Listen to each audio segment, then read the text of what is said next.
The Foothills Corridor, a history of loss, a blueprint for collective power. For much of the 20th century, the Foothills region of western North Carolina was a place where people could build a good life with their hands, their backs, and their pride. There are parts of 20 counties in this corridor, west of I-85, north of US 74, east of the Blue Ridge Parkway, and south of US 421. This was more than just a place on a map. It was a way of life. These were towns powered by furniture factories, textile mills, tobacco warehouses, and tool makers. You didn't have to leave to make a living. Most people didn't want to. What happened to this region? Starting in the 1980s and into the 1990s, things began to change. Global trade deals, automation, and outsourcing took hold. NAFTA sped things up. Factories closed, some were packed up and shipped overseas. Local tax bases collapsed. Young people moved away. What used to be thriving communities began feeling hollowed out. Culturally, this region had always tied its identity to labor and place. When jobs disappeared, so did the sense of who we were. Churches, ball fields, civic halls, all the places where life happened started to empty. Politically, the region was left behind. Big cities like Raleigh and Charlotte took the spotlight. Smaller rural voices faded into the background. Decisions that shaped our future were made in rooms we weren't even invited into. What happened to the people? The people here didn't give up. They adapted. They stitched together part-time jobs. They helped each other raise their kids. They watched as main streets emptied and big box stores moved in. Some went into healthcare. Others found work in warehouses or on construction sites. Many left. Those who stayed carried the weight of loss, but also the fire of resilience. Addiction rose, so did depression, but right beside those challenges was something powerful, quite persistent hope. A refusal to disappear. The people of the foothills didn't fail. They were failed by systems that used their labor and tossed them to the side. Why partnerships must be formed. We can't fix decades of decline by doing the same thing we've always done. No single town, no matter how strong, can turn this thing around alone. But together, that's different. What we need is to form a formal partnership between counties, cities, towns, and communities in the Foothills Corridor. Not by branding, not for politics, for survival and for leverage.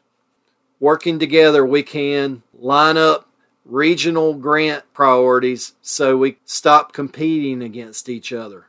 Share procurement tools to save money and open access. Build talent pipelines that actually connect people to jobs right here. Speak with one strong voice to Raleigh and Washington. When it comes to competing with the bigger cities, let's be clear. Towns like Taylorsville, Valdez, or Sparta aren't trying to be Charlotte, Winston-Salem, or Asheville, but they can compete with them in their own way. Here's how. The smaller communities within this footprint, they're agile. These small towns can test new ideas faster, like co-op grocery stores, trail systems, or pop-up workplaces. They're authentic. Tourists and remote workers are drawn to places with this feel of real. These places are more affordable. Housing and land are more accessible, which matters more than ever now. They're tight-knit. People there still know how to work together and show up for one another. When we focus on what makes us unique and we build partnerships that play to those strengths, we carve out something bigger than just survival. We build relevance. partnering within the corridor. Instead of operating in silos, we need to work like a network. Large communities like Hickory or Gastonia can act as hubs. Smaller towns can serve as innovation labs or connectors. Some examples: big cities can anchor regional data, marketing, and grant systems. Small towns can test ideas that scale later. Colleges and training programs can stretch across multiple counties. Tourism strategies can link cities to rural destinations with heritage routes, trail loops, and farm stops. We don't need more hierarchy, we need coordination. Getting Raleigh and Washington to notice. Let's not wait for permission to be seen. Power in this country comes from organization. If we want to be taken seriously, we have to act like a unified region, not a patchwork of separate towns. Here's how we do it. First, speak with one voice. Build a shared list of regional priorities and advocate for them as a team. Second, track and publish data. Create a dashboard that shows the progress we're making. Third, tell our story. Use blogs, podcasts, videos, whatever it takes to control the narrative. Fourth, get organized for funding. Share grant writers, plan regional convenings, and co-sign big proposals. Fifth, use strategic allies. Partner with universities, foundations, and rural policy groups to push our message farther. The purpose is clear. This isn't about building a new bureaucracy. It's about reclaiming dignity. It's about saying, we're still here, we still matter, and we're not going to fade into someone else's footnote. The Foothills Corridor has given North Carolina so much. It's time to build something that gives back. This partnership isn't a dream. It's the next chapter in a long story of grit, grief, and rebirth. It's the next chapter in a long story of grit, grief, and rebirth. It's how we stop preserving what used to be and start creating what could be. Because reinvention isn't about going back. It's about moving forward on our terms. And that's a story worth telling. If you haven't read Tuesday's article, I hope you'll go read it. It's entitled, "The Catawba River Crisis, Charlotte's Water Demand and the 25-Year Strain on Catawba County."